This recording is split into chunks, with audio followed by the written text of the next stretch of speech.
Okay, I just want to preface this video by saying I didn't take acid 2 hours ago, and I'm definitely not on acid right now.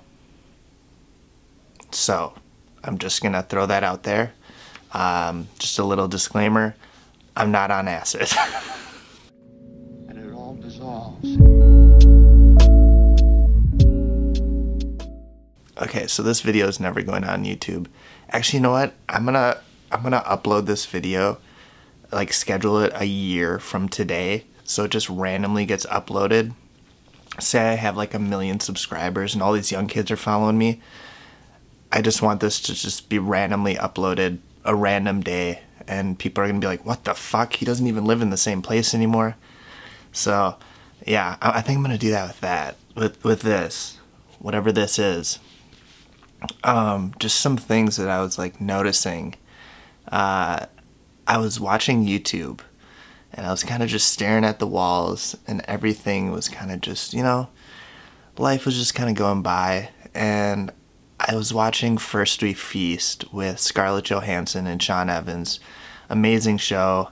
I wish they would get back more towards like the YouTuber side of celebrities instead of like mainstream, like commercial celebrities. Anyways, doesn't matter. But I was watching it and I was like, man, they seem so fake. So I turned off the sound on YouTube and I was just watching their mannerisms and Sean Evans and Scarlett Johansson going back and forth. And that was like the most interesting part.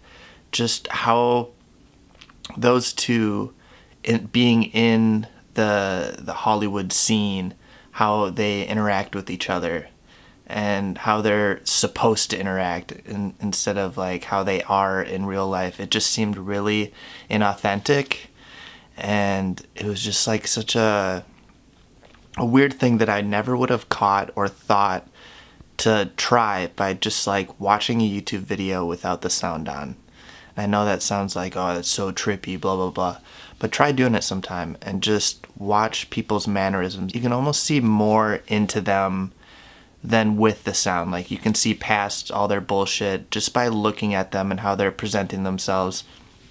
It's kind of an interesting way of looking at videos. Seriously, you should definitely try it sometime. But yeah, and then, you know, to dive deeper into that, then it started to roller coaster into this whole thing of like how we were sculpted into a certain way from the beginning to act a certain way. Say someone says something, this is how you're supposed to respond to that. If someone says please, or if someone says thank you, you're supposed to say you're welcome, and all these different structures that you're supposed to have on a day-to-day basis. I can't talk, dude, this is so fucked. It makes sense in my head, but I can't articulate it because I sound like a crazy person. I sound like I'm going through like a psychotic episode, so I'm just trying my best, okay? Just go with it. Pretend like you're not on acid, like I'm not on acid right now. But yeah, imagine like you're born and you were taught nothing. You weren't taught like you have to go to school, you have to get married, you have to have kids, you have to get a house, you have to get an education, all this stuff. If people were just able to choose, like where would they end up going? Like would they end up choosing a totally different path in life? I don't know, just stuff like that makes me think like people are sculpted into a certain way, or everybody is, I should say, and then they grow up and become these like worker bees for the bigger person, I guess. I don't know what the bigger person is. The shadow government, the Illuminati, the Rockefellers, the Rothschilds, the Jeff Bezos, all of them. I don't know. But I feel like we're all in it. We're just going along, and I feel like no one asks why anymore. And instead of asking why, I feel like we should be looking into that. I don't know. Holy shit. This video is stressing me out already. This is going to be the most random upload. It's weird. When you're not on acid, like I'm not on acid, the most profound stuff comes to you, but then looking back, it's probably not that profound, and you probably could have thought of it when you were sober, if that makes sense. Like, I have a friend who, when she gets really high and smokes weed, she'll think of like this profound stuff. And it's always like some basic ass shit that any middle schooler could have thought of. And she thinks it's like this most profound shit. Like, we have to write it down so we don't forget this. We have these are rules to live by. And I feel like that's kind of where I'm at right now. Like, I feel like I'm saying shit that's elementary and everybody knows this. Like, we all know our water's being poisoned. We all know there's chemtrails. We all know a lot of people are being deplatformed from social media, and obviously the whole media itself, the mainstream media, sensationalizing headlines, and like, they're literally the ones that are dividing this country. I hate how people, like, right now in my mindset I'm thinking like, fuck a right, fuck a left, like, it's just like the same, it's different sides of the same coin, it's the same bullshit. And I'm just realizing that it's like, it's all just a fucking game for us to go back and forth and make them money. By them, I mean whoever the top guys are. It's just a money thing. Everything leads back to money. Big pharma. Yeah, I don't even have a fucking solution. I'm just kind of just thinking of shit. And yeah, I just wanted to share this. And I don't know, man. I think everybody should not do acid, just like how I'm not on acid. It just makes you think of shit. It makes you think of shit that you're doing. Like this whole phenibut thing that I'm going through. I have 1 gram left. Phenibut is so fucking dumb. It's so dumb. It's the dumbest. Like anxiety. Anxiety is so dumb. It's so childish and elementary.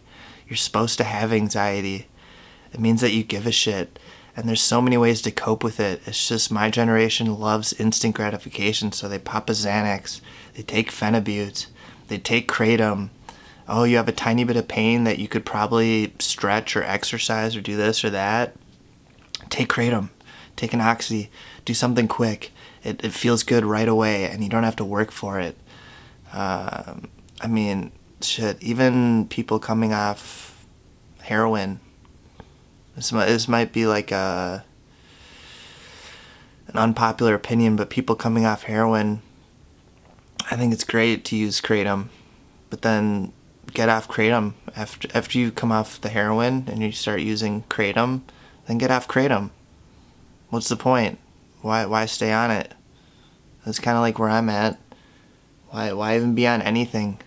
Honestly, like, I understand people have their vices. People are gonna drink. People are gonna smoke. People are gonna not do acid. People are gonna take mushrooms. I think there's a lot of healthy drugs out there, but I think there's the good drugs and there's the bad drugs. The bad drugs are the ones that get you heavily addicted and ruin your fucking life. And there's the good drugs that help you expand your mind and your consciousness. And I feel like weed is kind of in the middle for me. God forbid I offend any fucking weed heads out there, the most sensitive fucking pussies. Oh, I love weed. Weed is the best. I like Grateful Dead. Shut the fuck up.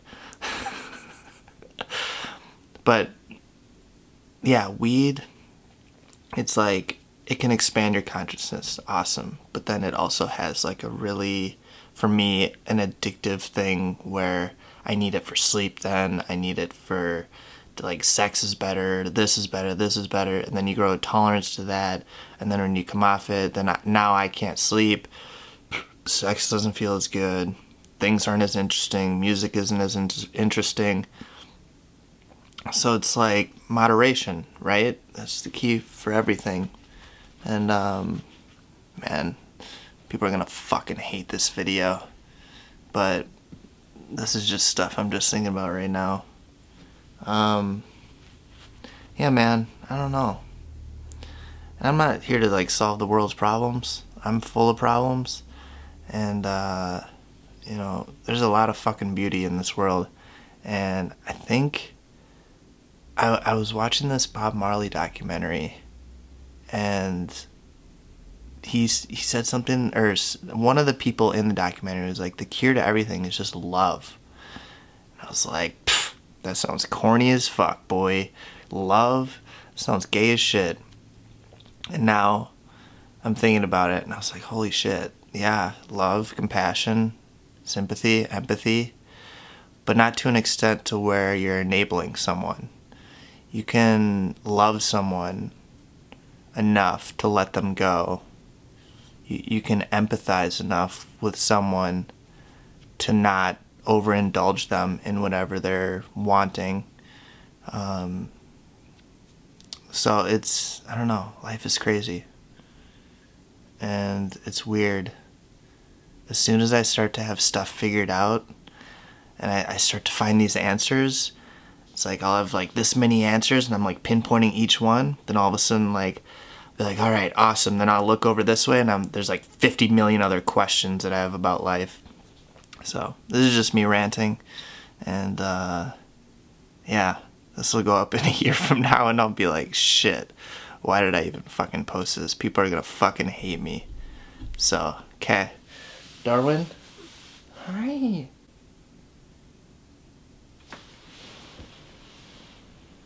Hey, baby girl. Oh, sorry. Oh. You wanna say hi? I wonder what you'll look like in a year from now. I wonder what you'll look like in a year from now. I love you. She hates being held. I don't know why. Alright. I love you, Darwin. She's getting fat. It's okay, though. I love her. She's my baby. Alright. Yeah, see you in a year.